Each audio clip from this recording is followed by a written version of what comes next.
So quite often you get surprised when you go camping or go into a forest that how rich apparently the surroundings appear, because you can hear these things that are so far away.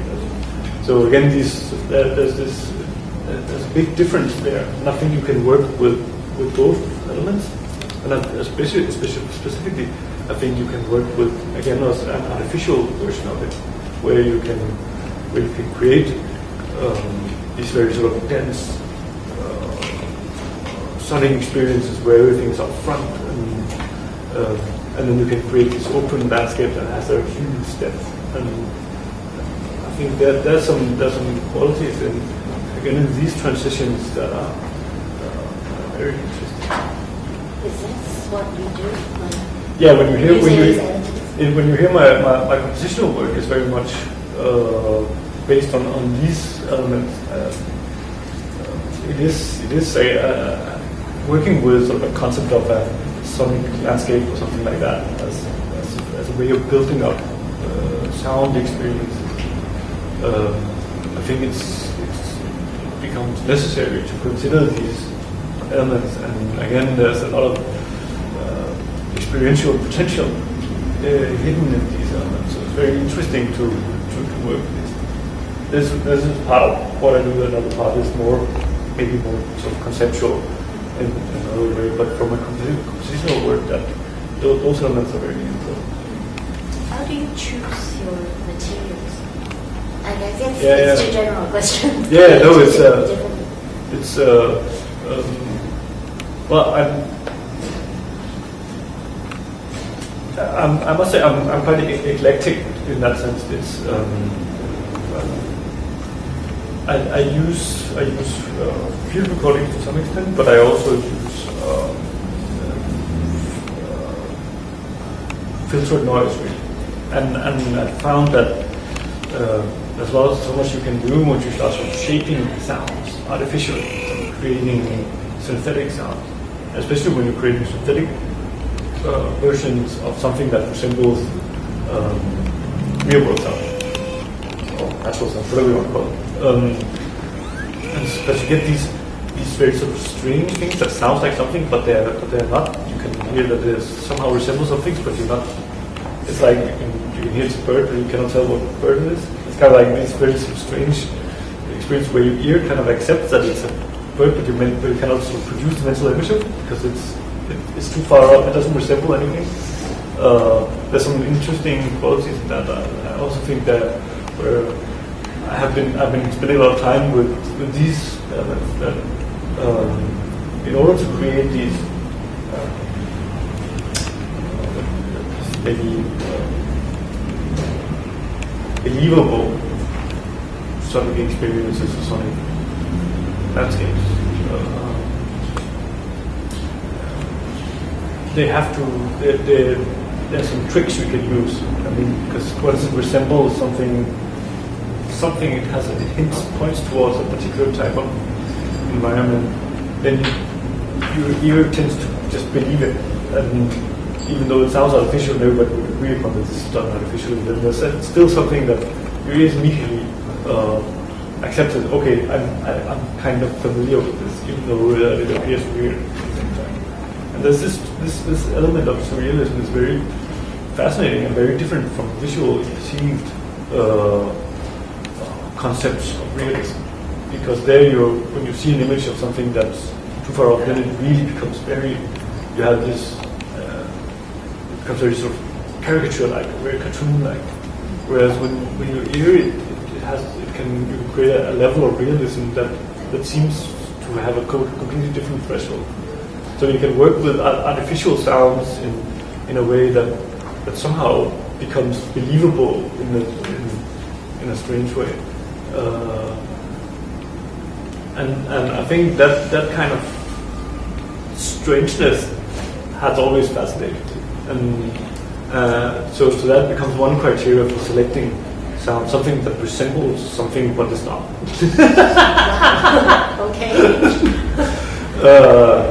And that's but rather than of course these you can pick individual sounds because you like how they sound, but it becomes just as much a matter of how they kind of fit into the context. So if you have the concept of, for example, that this is the sound of a big machine, this could be a metaphor for a composition, for example. This is a big imaginary machine. Then you could make a sound that goes that has the sound of some squeaking of some metal grinding against some other metal, something that resembles that. Even though again you can place it as to where exactly in the machine you kind of get it, but that would be you pick that sound not necessarily for its visual qualities, but rather how it would fit in the larger composition. So I think also our perception is more holistic rather than on the individual part level. I think you experience the whole, and then your ear starts focusing on different elements within the whole landscape of it. So you have a concept of the bigger picture, the composition first? Yeah. Yeah, I start kind of with an atmosphere or quite often sort of a spatial quality that I think that somehow fascinates me. And then it's slowly built up, like almost like architectonically, with different elements where something is placed in the background and in the middle ground, foreground. You can work with these again. That dimension, the spatial dimension of the structure, and there you could place different sonic elements, locate them in different places in the three-dimensional structure, so to speak. I'm sorry, but just on this one, do you think this, you have described yourself as not, in terms of composition, that is more sound-based, it's not melodic, there are more elements. Is it important that you distinguish yourself the way you work from music or not, like composers of music? No, I don't think that's very important. Okay. But in the way you describe how you work, is it quite different from people who come from the music background to the music? That's a very difficult question because as I gather it, composers work in so many different ways. So if you would create jazz music where you just do a concept and throw notes up in the air and see how it works, or ask people to play play a map of something where you get a completely different type of output, or you could have composers that sort of work with the rhythmic or the spectral structures of the instruments. There's so many different ways going into this, and I think for a large part as an artist, or it's the challenge is to find a way that's meaningful into the work. How you can work with it where it becomes what does make sense. By doing that, I'm searching for these things, and you slowly develop these ways or these habits of working. And I think this might be just very musical composers in a more traditional, formal sense that work with notes meant for musical instruments to be played on musical instruments, or if you're working with real life or real recordings of sounds.